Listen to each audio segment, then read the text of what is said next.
Welcome to Bullshift, the podcast. My name is John DeGuy. I'm the host of the podcast and also the author of the book, Bullshift. This is a podcast where we talk about behavioral finance and specifically where we talk about optimism bias and how the financial services industry shifts your attention to make you feel more bullish. Welcome. My guest this week is Dr. Joseph Nelesen. He is the Senior Director of Index Investment Strategy S&P Dow Jones Indices, where his team produces original research and commentary with regard to various industries across asset classes to share with individuals and institutions all around the world. Their work includes the widely recognized SPIVA indices, which have been coming out for well over a decade, maybe even 2 decades now. With a background in mass behavior and more than 15 years in asset management experience himself, Dr. Nelesen continues exploring the intersection between how people make investment decisions and what the data will say about what those decisions actually are. Dr. Joseph Nelesen, welcome. Great to be with you, John. I wanted you to begin, if we could, please, because I've been following the S&P SPIVA indexes for I'm going to say well over a decade. And SPIVA, for the people at home who don't know, is Standard & Poor's Index versus Active, SPIVA. And you're one of the main people behind the production of these scorecards, which are in all major markets for all major timelines for around the world.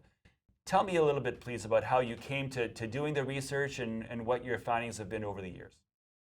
Sure, John. I'll give you a little background on SPIVA, but first, I think I'd tip my hat to you around doing some of the same work yourself, if I'm not mistaken, back in the '90s with some of these books that were out right here and there. And I remember seeing these everywhere in airports. The list of the top mutual funds, and of course, they all are not the same list, which raises the question: what are the criteria? But you collected some data, and I think we started to do some work at S&P before I was even at the firm. This was back around 2002, exactly 20 years ago at the end of last year, to try to answer the question of, do do active managers outperform, and if so, how much and how often? Indexing, as you know, really started with this revolution back in the '70s and has grown so dramatically that more and more market participants wanted to find data around this, and people like yourself were already engaged in that. What we've done is we started a report where we would look at a transparent universe of active funds. We started in the US, we've later expanded to other markets around the world. 6 of the 7 continents are covered now in some fashion. And we, every 12 months for the full calendar year, look at the performance of funds, and we look at those funds relative to appropriate benchmarks. S&P has a wide range of benchmarks. We're calculating almost a million on a daily basis now. And so we're talking about basics still, like the S&P 500 for large cap core in the US, or 500 value, or small cap, mid cap, et cetera, emerging markets, you name it. And what we find in the SPIVA reports is which percentage of funds underperform over 1, 3, 5, 10, 15, 20-year periods, however far we can go back on the data. The results, as you said, are fairly well known and understood at this point, which are that over time, most managers underperform the benchmark most of the time. Not always 100, not always, and there are variations in these data, but that is the trend that we tend to see. So maybe we can dive a bit deeper into what the SPIVA research has been showing. I've been reading the SPIVA research for Canada and the US for over a decade. And typically you put it out semi-annually, right? 2 reports per year. We do a 6 month, which actually will be coming soon in the next month or so for most markets. Right. And then you used to show 1, 3, and 5-year numbers, but now that the data set has gotten more robust, you've included 10-year numbers for most major markets as well. Is that correct?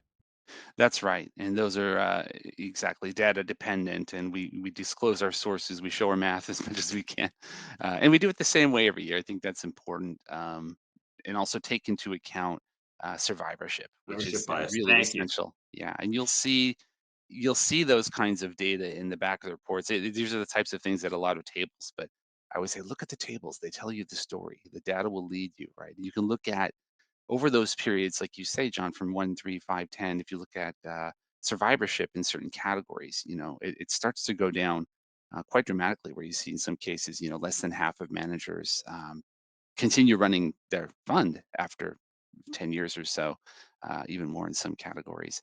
In addition, you'll see style changes, right? You might see a value manager, it's not working out. They switch their style to growth halfway through through the period, and we note that as well. And so it really is a really good microscope view of the fund landscape with also the 30,000-foot view of what are all the data telling us in the aggregate.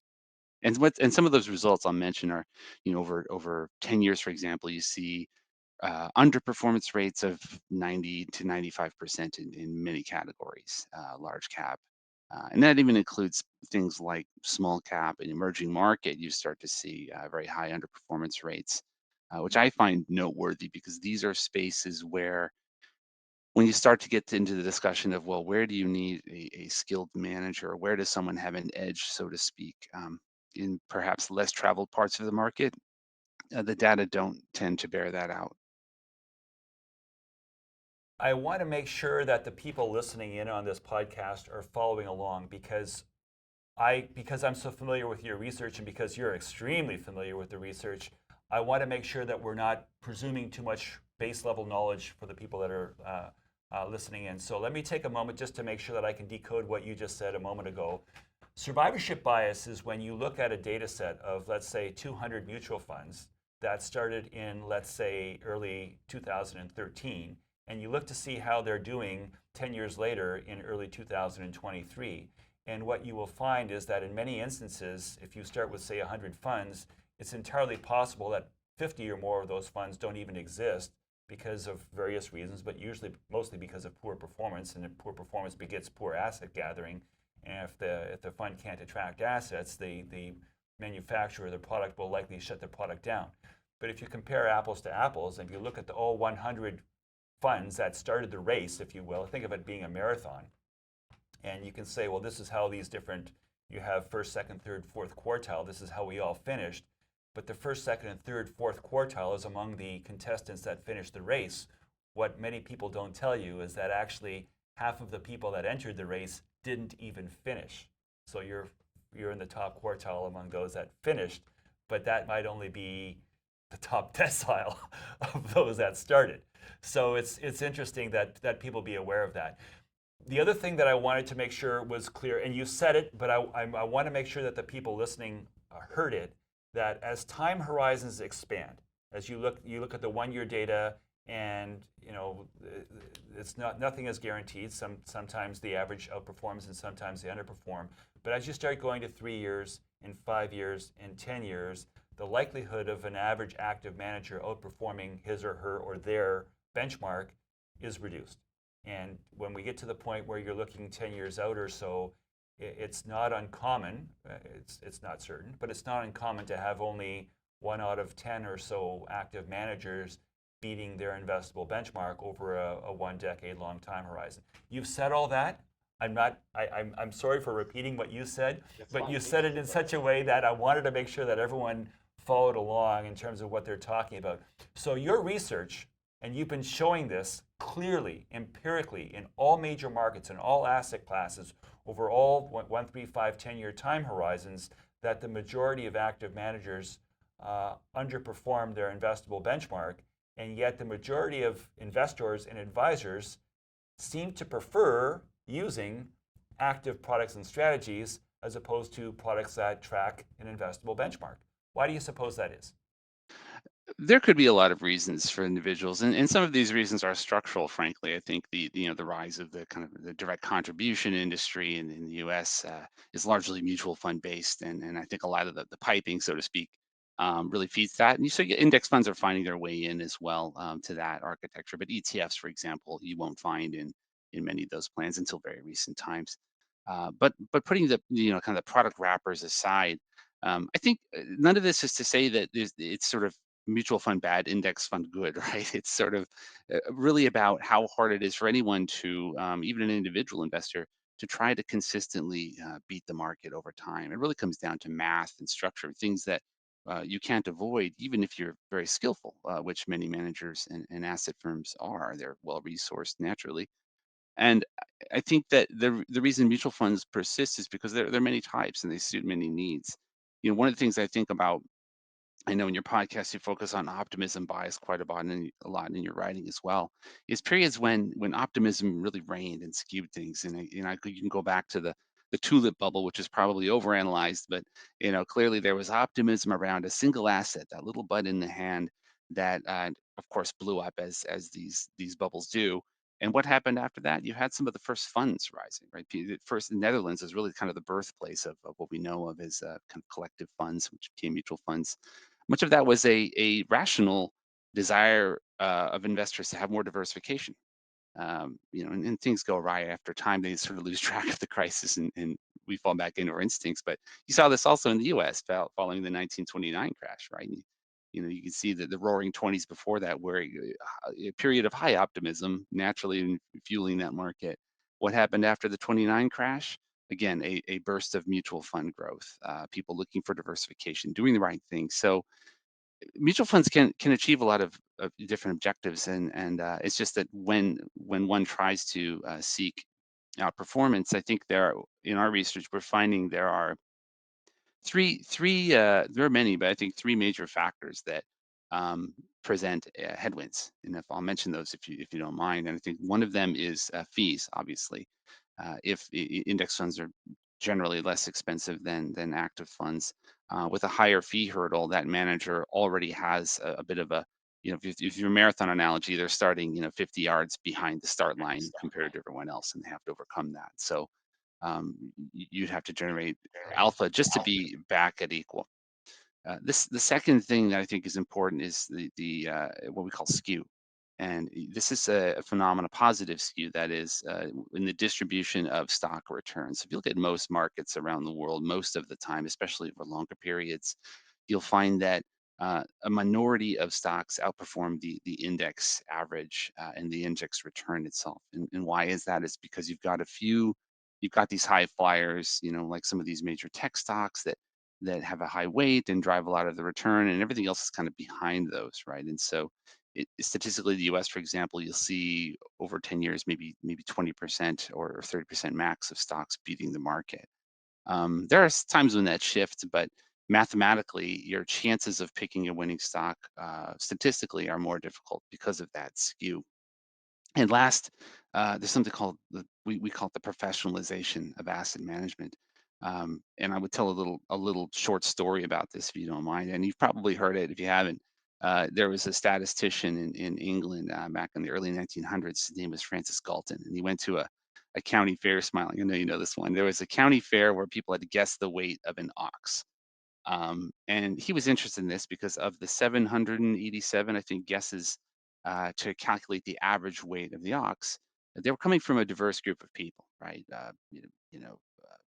Farmers, mothers, fathers, kids, as well as some experts in agriculture, people and ox experts, if there were such a thing, all coming from their own sort of experience to guess this weight. He gathered those guesses, took them home, and did statistical work on them, and found that individually they were all fairly far off, so kind of high standard deviation. But the average of them was 100, or excuse me, 1,197 pounds. The ox weighed 1198. So the average was within 1 pound of the ox weight. And that's a too long of a story to tell you that, something about the wisdom of crowds. If you apply this to markets and professional investors in those markets, more and more types of investors are highly focused on security prices. So it is very difficult to think that you can outsmart the crowd and find an asset that is mispriced in a way that's actionable. Uh, That's great. It's funny because I heard a presentation done by an American author, James Surowiecki, who wrote a book called The Wisdom of Crowds 10 or 12 years ago. That's right. And he was, I think that was the first time I heard the story of Galton's ox. I've shared it with a number of friends since. And it's a fascinating way of demonstrating that none of us is smarter than all of us, is the way that I sometimes like to say it. Is that collectively we might be individually not that smart, but collectively we're pretty accurate when you think of things. The other thing that I like to tell when I explain comparing and contrasting active products and strategies with passive ones is a paper that came out a little over 30 years ago by William F. Sharpe, who's a Nobel laureate, the progenitor of the Sharpe ratio and capital asset pricing model and what have you, called The Arithmetic of Active Management. And in that paper, he showed that because of the first of the three reasons you gave, which is the cost, that the expected return for a benchmark, an index, such as what you track at S&P, will be X. And because the average product that tracks it will have a low MER, a low management expense ratio, it will get you that return minus, or the sum total of all the different products that track the benchmark will get you the return of that benchmark minus the average blended expense ratio. And the sum total of all the active products will get you the same return of the benchmark minus their blended cost, average cost. But because their average cost is higher, the expected return of the average active investor must be lower than the expected return of the average passive investor. And one of the things that I find interesting about the industry and the bull shift of the industry, the optimism bias of using active strategies, is that people seem to think that they're the exception. I understand that on average, active will underperform passive, and maybe not even that. Some people are in denial about the evidence, which is unequivocal and been proven 5 ways till Friday. And the paper came out over 30 years ago. It's been very widely circulated. Why do you think it's been so hard for people to understand, internalize, and apply the evidence, which is fairly self-evident to my mind? Optimism. Yeah, I think we can go back to that. I think there's yes, but this time it's different. And I've been, as you mentioned, as you have in this industry long enough to have many meetings with astute managers and investors who would say, yes, yes, Joe, we know that it's hard to time the market, but then they whisper, but we can, right? We're different.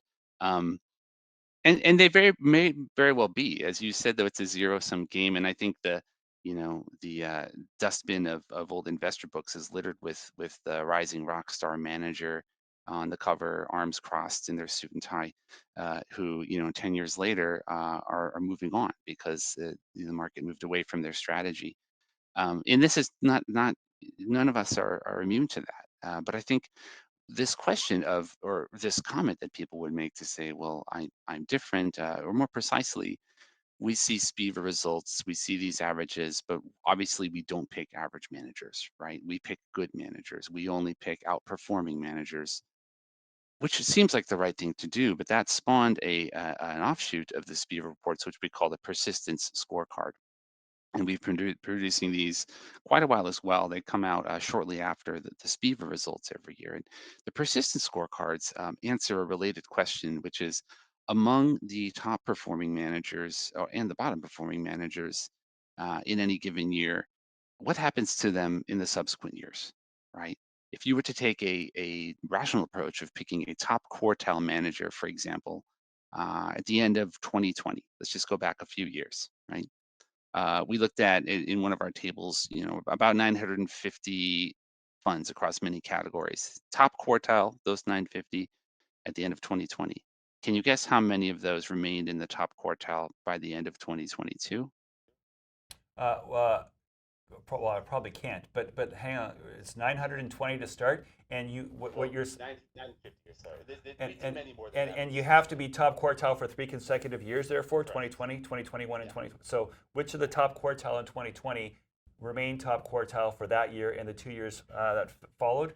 I would guess approximately 15 or 16%. That would be a generous guess because mathematically, even if it were random, you'd say that the next year would be 25% of that. The next year, 25 times 25%, which is 6.25%, would remain there over 3 years if there were no skill involved. In fact, we found it's something like 0.8%, which is really just Oh boy. one fund out of the 950 that were all top quartile just 3 years prior, uh, remained in the top quartile the following 2 years. And that again goes back to these headwinds we talked about. It's not about a lack of skill or effort. It's just so difficult, right? And we see this in many markets around the world now. as an investor, as a fund selector of any type, this should give one a healthy amount of pause around how do I select the best, right? And what do I want them to do? If we're just looking at returns and rankings, that's what we're talking about here. But I think it creates incentives for many people involved in this process to try to hit the ball out of the park, right, or to swing for the fences and to be in that top ranking and taking on more risk, which feeds a lot of other kind of biases in the market and things like momentum and other high beta biases that we can observe and capitalize upon through indexes now. Right. I've been waiting for so long since we first connected with one another to set up doing this podcast to talk to you about one of the bugaboos of mine, which is the phrase that the industry uses all the time, which is stock picker's market. And so, in order to introduce the concept, I'm wondering if you could answer my question in two different ways. When I ask you what is a stock picker's market, I want you to tell me what you believe a stock picker's market is, but I also want you to tell me what you believe the average person's belief of an average stock picker's market, what a stock picker's market is. Because when you and I spoke about what it is, you gave me a very technical, precise answer that I believe most people on the street would never give. But I don't want to put words in your mouth. So you please tell me what you think when you use the phrase stock picker's market. What does it mean to Joe Nelesen? And then what does it mean if you're just an average person that you walk on the sidewalk and you shove a microphone under their nose and say, hey, what does the stock picker's market mean? If if I ever if I ever say the phrase "it's a stock picker's market" out loud, usually you should look at my face because my eyes will be rolling in a large arch. If I were to just say it that way, but as you and I discussed, in our communications, w- I wouldn't say it's binary. It's stock picker's market or not. I would use relative terms rather than absolute ones. In other words, I touched upon this a little bit in some of the things about the headwinds for active management or stock selection. One of those features is skew, right? If most stocks are underperforming the index return, that's positive skew. You've got this long tail of a few that are doing great. Um, that means that's really not a stock picker's market. I mean, it's not easy. It's the statistically you're unlikely to pick a winner. In relative terms, though, we do point out, like last year, for example, in the United States, in U.S. markets, in the S&P 500, we saw a reversal of that skew. We saw actually for the calendar year, 59% of stocks outperform the index. And that's largely when that kind of thing happens, which is relatively rare, but not unprecedented.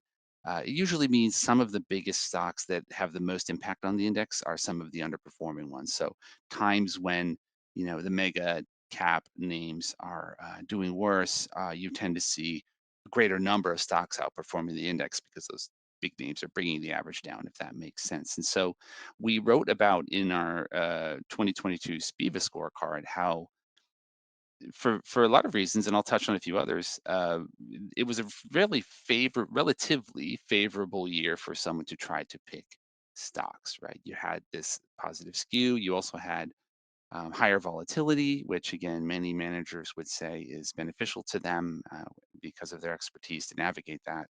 Higher dispersion, and when I say dispersion, I mean it's really just the width of difference between the best and worst performing stocks, right? If everything's kind of performing in lockstep and you pick a winning stock, it doesn't really generate that much excess return, right? But when there are big variations, an astute investor can do relatively better. They can also do worse, right? There's volatility on the downside, so one must be careful. But all of these factors, Great. I'll stop you there if I can. That's a good explanation of what Joe Nelson means when he says stock picker's market. What do you think an average man or woman on the street thinks when they hear that phrase?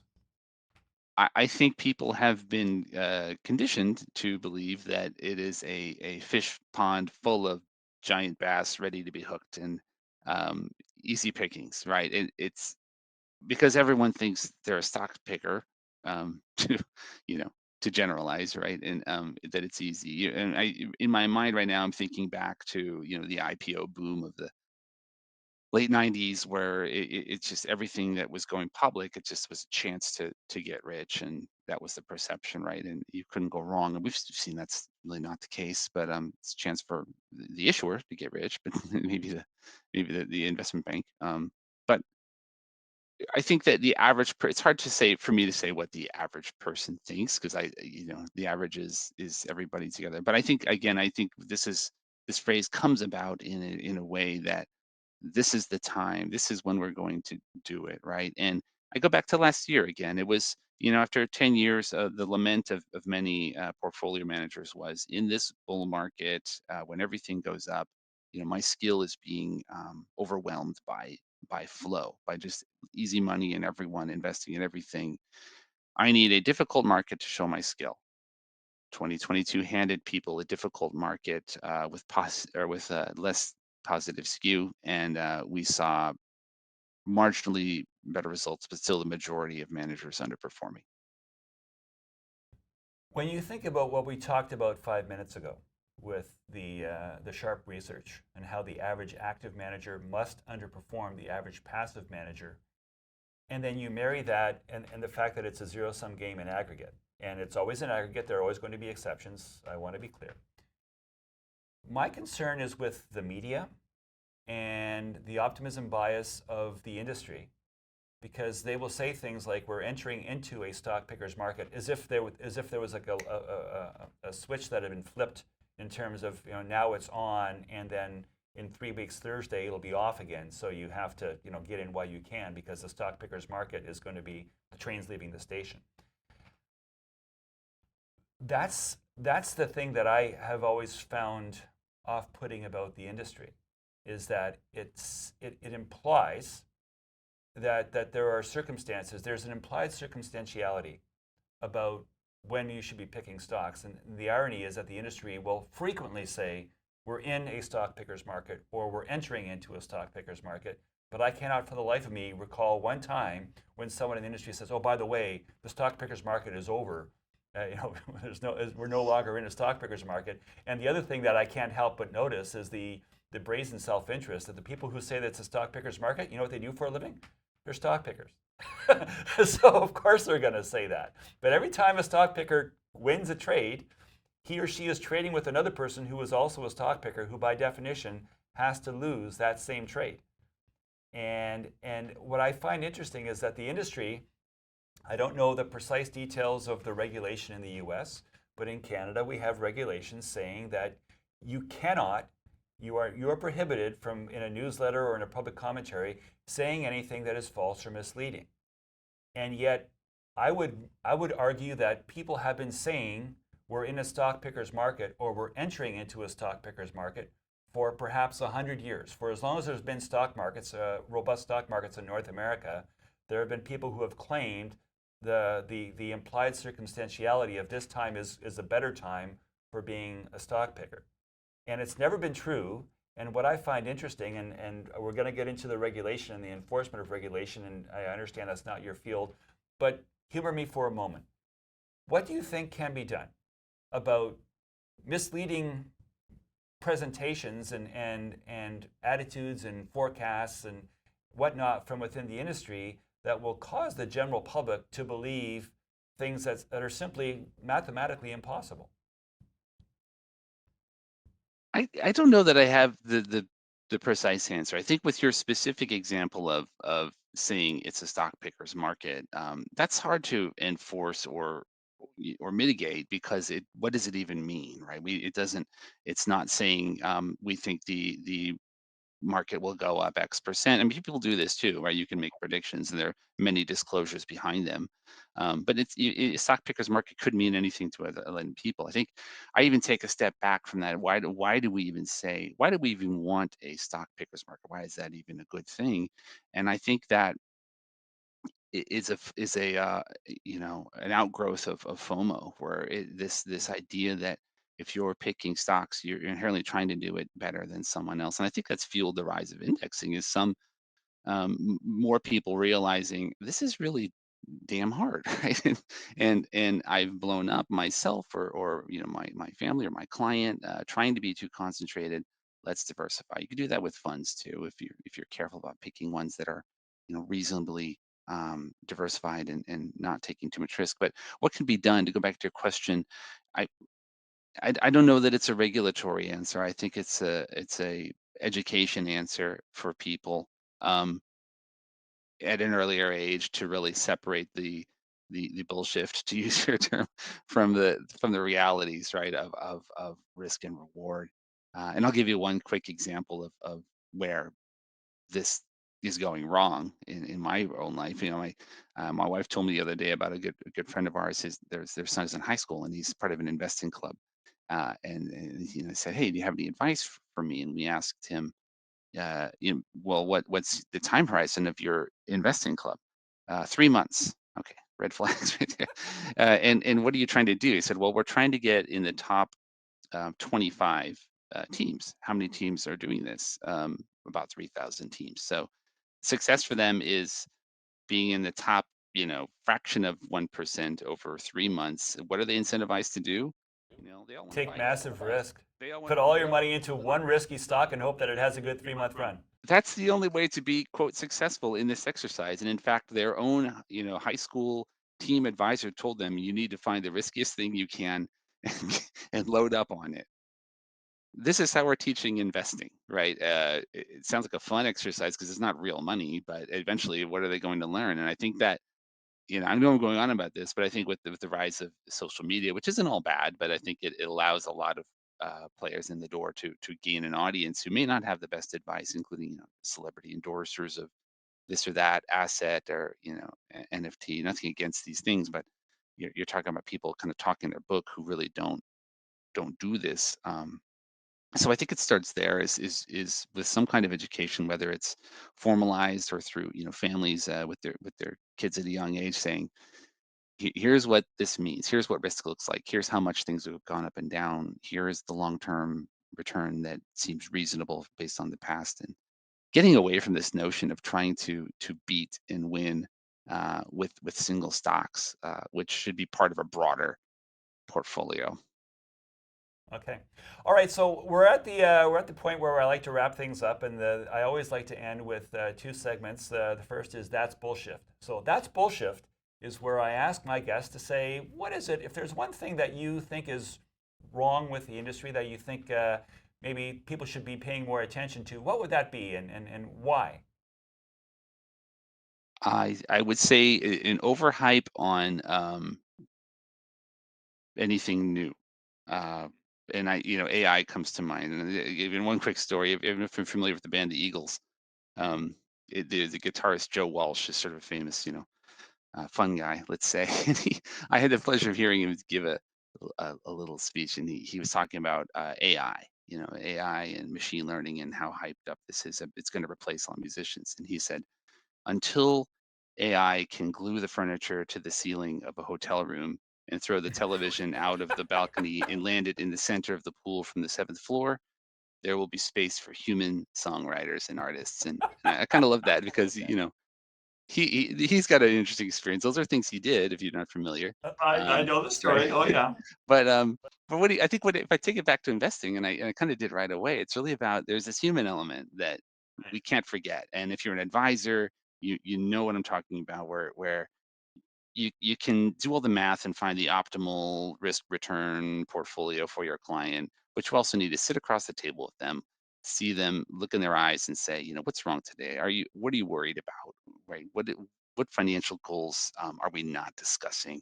And how do we achieve these without all the noise around us in the world of beating this and alpha that, right? It's about outcomes for individuals and families. And I think it's that human element that we are starting to lose sometimes when we talk too much around technology hype.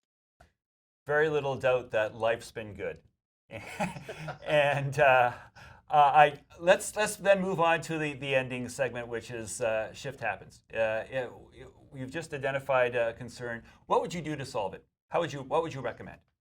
I go back probably to the last two examples I gave, Joe Walsh and the high school student who hopefully, follow different paths in life, but is around that education. and I think it's on all of us. I think you're doing your role here to promote that as well, is telling people, what to watch out for in themselves. We have these instincts as these creatures, that have been evolving over time. They're still there, that sometimes drive us in the wrong direction. And I think we look at the data, we look at what we want, we look at risk more rationally, and people do this from time to time in some of the examples we talked about. But reminding each other, education around financial outcomes and what indexes do, what funds do, and how to be an astute picker of all of these is really the key. Great. Dr. Joseph Nelesen, thank you so much for joining me today. For the people listening at home and watching at home, please be sure to like and subscribe because we really do appreciate your support. And people like Dr. Nelesen are just fantastic. Basically, you're an ambassador for the research that's being done in personal finance to help people understand what isn't and is not empirical and how they should be thinking about things. And so I really want to thank you and the people at SPIVA and the people at Standard & Poor's for the work that you do, because it is really setting the bar to help people move forward with confidence and making better financial decisions. And for that, I'm very thankful. We're curious, and we hope everyone else stays curious too. That's the future. Thank you. All the best. John DeGooey is a portfolio manager in Toronto and the author of the book Bullshift: How Optimism Bias Threatens Your Finances. Bullshift is available online and in bookstores everywhere. The opinions expressed in this podcast should not be construed as investment advice. Bullshift, the podcast, is produced by TalkShoe, a division of IOTM.